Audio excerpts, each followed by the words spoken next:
40 jours de jeûne inspiré sous le thème « Bâtis ma maison par la prière ». Jour 31. Assurez votre croissance dans la parole de Dieu. Femme d'impact, volume 2. Grandir spirituellement signifie ressembler de plus en plus à Dieu. Pour ressembler à Jésus-Christ, vous aurez fort besoin de vous remplir de la parole de Dieu. La parole de Dieu, c'est Dieu lui-même. L'extrait de Jean 1,1 affirme que au commencement était la parole, et la parole était avec Dieu, et la parole était Dieu. C'est grâce à la parole de Dieu que la créature tout entière existe. Tout a existé par la parole parce que, je cite, Dieu l'a dit. Jean 1,3 mentionne que toutes choses ont été faites par elle et rien de ce qui a été fait n'a été fait sans elle. Fin de citation. Sans la parole, nous n'aurons pas existé.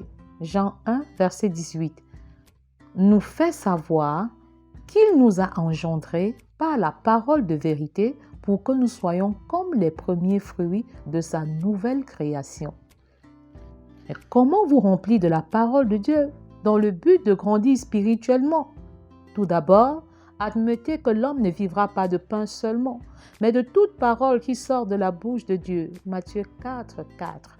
Dans le processus dynamique de votre croissance spirituelle, la parole de la vérité vous transforme. Les mensonges du diable sont remplacés par la vérité. Sanctifie-les par ta vérité. Ta parole est vérité. Ainsi a prié Jésus dans Jean 17,17. La sanctification, qui est le processus par lequel on devient semblable à Christ, est une révélation de Dieu. Se remplir de la parole de Dieu, c'est laisser la parole nous transformer. D'après 2 Timothée 3, 16 à 17, qui déclare « Toute écriture est inspirée de Dieu et utile pour enseigner, réfuter, redresser et apprendre à mener une vie conforme à la volonté de Dieu. » Ainsi, l'homme de Dieu se trouve parfaitement préparé et équipé pour accomplir toute bonne œuvre.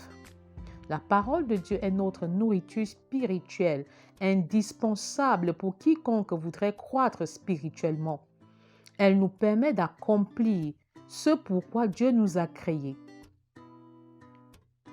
Elle nous permet d'accomplir ce pourquoi Dieu nous a créés. Elle accomplit des miracles, transforme notre caractère et opère des guérisons. Nourrissez-vous spirituellement. Sinon, vous serez spirituellement malade. Pierre donne cette exhortation à ceux qui désirent grandir dans la vérité. Je cite, « Désirez le lait pur de la parole. Ainsi, grâce à lui, vous grandirez pour le salut. » 1 Pierre 2, 2. Se nourrir spirituellement signifie demeurer dans la parole. Dans Jean 15, verset 7, il est écrit « Si vous demeurez en moi et que mes paroles demeurent en vous, demandez ce que vous voudrez et cela vous sera accordé. » Demeurez dans la parole de Dieu en admettant que la Bible est l'autorité de votre vie. L'autorité de votre vie. Elle vous guide, vous oriente, vous communique les principes de vie. C'est elle qui montre le verdict final. Elle est le guide parfait, la boussole qui montre la voie à suivre. Le sage Salomon dit que toutes les promesses de Dieu sont dignes de confiance. Proverbe 30, verset 5. Dans mes premiers pas dans la marche avec Dieu, je remettais en question certaines parties de la Bible. Quand j'ai compris le bien fondé de la parole de Dieu, je me suis mise à genoux devant le Seigneur et j'ai proclamé que la parole de Dieu est l'unique autorité de ma vie. Dès lors, j'ai expérimenté la manifestation et la démonstration de la puissance du Saint-Esprit dans ma vie et dans mon ministère. Je suis passée à une autre dimension grâce à l'autorité de la parole dans ma vie. Choisissez de vous laisser diriger par l'autorité de la parole de Dieu et vous ne le regrettez jamais. Demeurer dans la parole de Dieu, c'est la mettre en pratique. Le refus de mettre la parole de Dieu en pratique a des conséquences désastreuses sur votre vie. Jacques 1, 22 nous rappelle ceci. Mettez en pratique la parole et ne vous bornez pas à l'écouter en vous trompant vous-même par de faux raisonnements. Lorsque vous ne faites pas le choix de la parole de Dieu comme socle de votre vie, vous rencontrerez plusieurs difficultés. Si vous n'êtes pas guidé par la parole de Dieu, vous êtes orienté par autre chose qui peut être votre religion, votre émotion, votre culture, votre tradition ou votre raison. Toutes ces choses sont des fondations éphémères et peu crédibles. Elles ne sauraient vous garantir la croissance spirituelle. Remplis son esprit de la parole. Vous devez remplir votre esprit de la parole de Dieu pour que le Saint-Esprit vous transforme. Vous devez remplir votre esprit de 5 choses essentielles, à savoir 1. L'écoute de la parole de Dieu. 2. La lecture de la parole de Dieu. 3. La mémorisation de la parole de Dieu.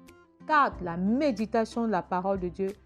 Et enfin, l'étude de la parole de Dieu.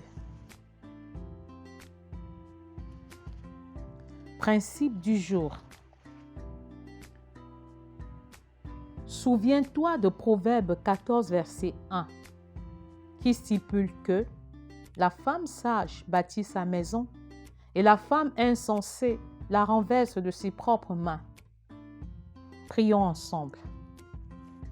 Père, je soupire d'être la femme sage qui bâtit sa maison et je refuse d'être la femme insensée qui la renverse de ses propres mains.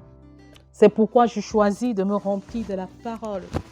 J'ai choisi d'écouter la parole, de méditer la parole, de méditer la parole, de mémoriser la parole, de la lire, de l'étudier et surtout de la mettre en pratique.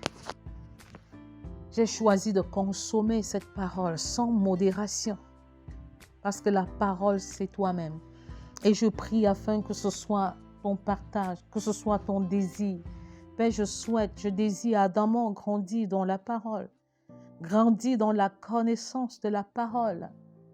Je voudrais en fait que chacune de mes actions, chacune de mes abstentions soit motivée par la parole. Je voudrais répondre par « il est écrit », comme Jésus l'a fait quand il était tenté au désert par le diable. Ô Père, que je me remplisse de la parole, que nous nous remplissions de la parole mise en pratique, vécue et expérimentée. Merci Seigneur, parce que tu nous donnes de saisir le tréfonds de la nécessité de nous laisser diriger par ta parole, comme la référence, comme le standard au nom puissant de Jésus. Prions pour nos enfants célibataires. Père, je prie afin que nos enfants célibataires aient Jésus au centre et au cœur de leur vie, qu'ils vivent un célibat qui t'honore, qui te glorifie, et qu'ils choisissent au temps convenable, au temps opportun, la conjointe et le conjoint sous la direction de ton Saint-Esprit. Père, qu'ils ne s'égarent pas, qu'ils ne se laissent pas duper par ce qui se passe dans le siècle présent, qu'ils ne s'y conforment pas. Je te consacre leur célibat, quel que soit l'endroit où ils se trouvent. Et je prie afin que tu sois au centre de chaque chose qu'ils entreprennent et qu'ils deviennent des couples d'impact demain. Car il est écrit dans Colossiens 1,16, « En lui ont été créées toutes les choses qui sont dans les cieux et sur la terre, les visibles et les invisibles. Trône, dignité, domination, autorité, tout a été créé par lui et pour lui. » Père, qu'ils vivent leur célibat par toi et pour toi. Que leur célibat t'honore et que leur futur mariage te glorifie. Au nom de Jésus. Prions pour les adolescents. Père, je prie pour nos adolescents, qu'ils deviennent des adolescents d'impact.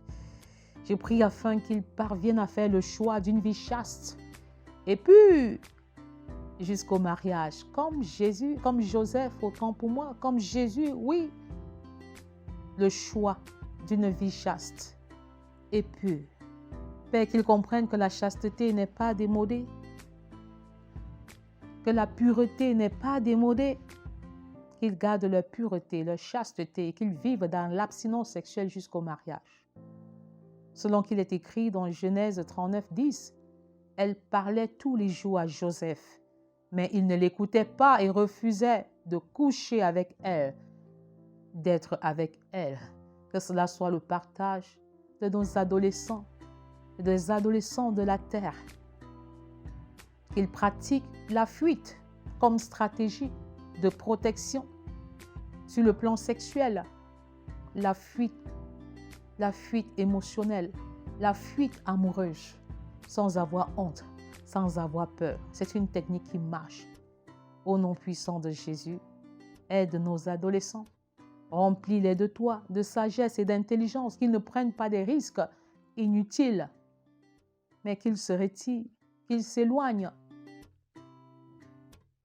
Quand les choses n'avancent pas dans le sens de Dieu, dans le sens d'honorer le Père. Merci Seigneur de veiller sur leur corps, sur leur âme et sur leur esprit.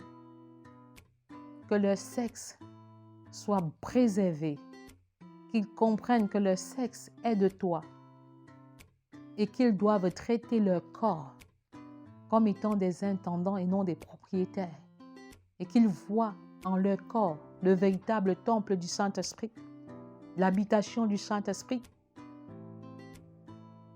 Que le péché ne soit pas leur partage et que tu sois le résident permanent dans leur corps au nom puissant de Jésus.